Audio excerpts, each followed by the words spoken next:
আসসালামু আলাইকুম। আজকে আমাদের শাহপুর বাজারের এই রাস্তার ঢালাই আজকে দেওয়ার কথা ছিল।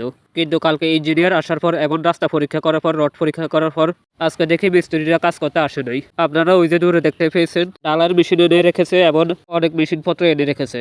আজকে সকালবেলা যারা রিক্সা চালায় সিএনজি চালায় তারা চড়া হয়ে সকালবেলা দুই সাইডে দুইটা ফেরিগেট ছিল, ফেরিগেট গুলো তারা সরিয়ে ফেলছে। তো ফেরিগেট গুলো সরানোর কারণে অনেক রিক্সা সিএনজি তারপরে অনেক গাড়ি ঘোড়া রটের উপর দিয়ে চালানো শুরু করে দিয়েছে।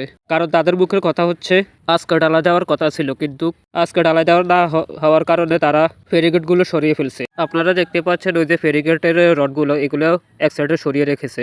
অনেক বড় বড় গাড়ি এবং অনেক বড় বড় ট্রাক এখান দিয়ে যেতে পারছে না, কারণ রডগুলো বাঁকা হয়ে যাবে সেই জন্যই। কিন্তু সিএনজি তারপরে রিক্সা তারা উঠিয়ে দিচ্ছে রডের উপরে।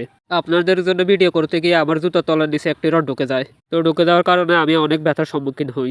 তো এইভাবে মানুষ হাঁটতে গিয়ে কত ভোগান্তির ভিতরে পড়ে আপনারাই চিন্তা করেন। তো বিকাল প্রায় মাগরিবের নামাজের আগে যারা সিএনজি চালক রিক্সা চালক তারা এসে ফেরিগেট গুলো লাগিয়ে দিচ্ছে, কারণ এই রডের উপর দিয়ে গাড়ি চালার কারণে রডগুলো ছুটে যায়। তো ছুটে গিয়ে তারপরে অনেক রিক্সা গাড়ির ক্ষয়ক্ষতি হয়। এই জন্য আজকে রিক্সাওয়ালারা এসে তারপরে এই ফেরিগেট গুলো আবার লাগিয়ে দিচ্ছে। তো এই পাশেও লাগিয়ে দিচ্ছে, তারপরে ওপর পাশেও লাগিয়ে দিচ্ছে। তো তারা এইভাবে সুন্দর করে লাগিয়ে দিয়ে তারপর তারা কর্মের মধ্যে চলে যায় তাদের। তো আপনারা অপর পাশেও দেখতে পাচ্ছেন তারপর ওখানেও ব্যারিকেড লাগিয়ে দিচ্ছে।